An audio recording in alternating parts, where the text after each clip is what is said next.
आज दिनांक 1 जुलै रोजी राजू शेट्टी साहेब यांनी शक्तीपीठ महामार्गाच्या विरोधात 12 जिल्ह्यात पुकारलेल्या चक्का जाम आंदोलनात आज परभणी जिल्ह्यातील शक्तीपीठ बाधित शेतकऱ्यांनी मोठ्या संख्येने सहभागी होऊन या सरकारच्या विरोधात दंड थोपटले आहेत।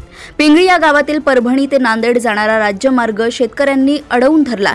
ज्या ठिकाणी रास्ता रोको आंदोलन होते तिथूनच शक्तीपीठ महामार्ग जाणार आहे, तिथेच आंदोलनास सुरुवात झाली। एकीकडे लोकसभेच्या निवडणुकीत झालेल्या पराभवामुळे राज्य सरकार आपली छबी राज्यातील शेतकऱ्यांच्या नजरेत चांगली करण्यासाठी राज्यातील शेतकऱ्यांना संपूर्ण कर्ज मुक्त करणार आहोत असं सांगितलं। त्यावेळेस होत असलेल्या शक्तीपीठ महामार्गाला विरोध लक्षात घेत आम्ही हा शक्तीपीठ महामार्ग रद्द करू असा शब्द त्यावेळेचे मुख्यमंत्री एकनाथ शिंदे यांनी दिला होता। त्यावेळेस उपमुख्यमंत्री देवेंद्र फडणवीस हे होते। शेतकऱ्यांच्या मनाप्रमाणे निर्णय घेतल्यामुळे राज्यातील शेतकऱ्यांनी यांना भरभरून मतं दिली।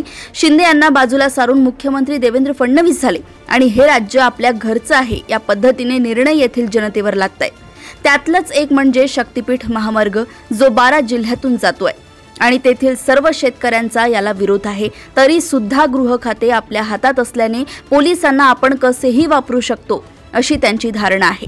पण काहीही झाले तरी परभणी जिल्ह्यातील शेतकऱ्यांची पोरं यांची दादागिरी खपवून घेणार नाहीत अशी भूमिका घेत हा रास्ता रोको आंदोलन तोपर्यंत सुरू राहील जोपर्यंत पूर्ण तालुक्यातील सुरवाडी व सोनपेठ तालुक्यातील कानेगाव या गावात मोजणीसाठी गेलेले अधिकारी व पोलीस हे परत येणार नाहीत। तोपर्यंत हा रास्ता रोको आंदोलन मागे घेण्यात येणार नाही अशी भूमिका शेतकऱ्यांनी घेतली आहे। ज्या गावात मोजणी होती तिथे सुद्धा शेतकऱ्यांनी मोठ्या प्रमाणात विरोध केलाय। त्यावेळेस जिल्हा प्रशासनाने मध्यस्थी करत मोजणीला गेलेले अधिकारी माघारी बोलावून घेतले। त्यानंतर आंदोलन 3 तासांनी माघारी घेण्यात आले। आंदोलनात आलेल्या शेतकऱ्यांनी रस्त्यावरच पंगत धरून दुपारचं जेवण केलं। या आंदोलनात परिसरातील शक्तीपीठ बाधित शेतकरी मोठ्या संख्येने आपल्या बैलगाड्यांसह रस्त्यावर उतरले होते।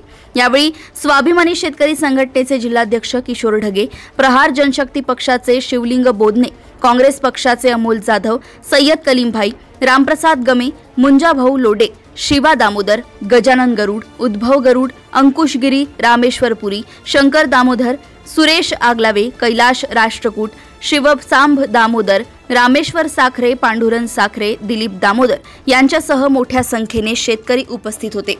विरोध नाही, परंतु शेतकऱ्याच्या सुपीक जमिनी संपून जर सरकार विकास करत असेल तर याला आमचा विरोध आहे। कारण की विरोधामध्ये दुटप्पी भूमिका सरकारची आहे। सरकारला याच्यातून पैसा कमवायचा आहे, टक्केवारी खायची आहे। शेती संपून रस्त्यामध्ये जे कंत्राट दिले जाणार आहे त्याच्यातून जो पैसा मिळणार आहे त्याच्यावरती ह्या सरकारचा डोळा आहे आणि परभणी जिल्ह्यातील सगळ्यात सुपीक जमिनी याच्यामध्ये जाणार आहेत। सरकारची नियत साफ नाही। सरकारला जर त्या शेतकऱ्यांची कर्जमाफी करायला पैसे नाही, लाडक्या बहिणीला द्यायला पैसे नाही, मग हे रस्ते करण्यासाठी पैसे येतात कुठून? हा सगळ्यात मोठा प्रश्न आहे। शेतकऱ्यांचा मुर्दा पाडण्यासाठी हा प्रकल्प आणला जातोय, याला आमचा विरोध आहे। 1 इंचही जमीन आम्ही देणार नाही।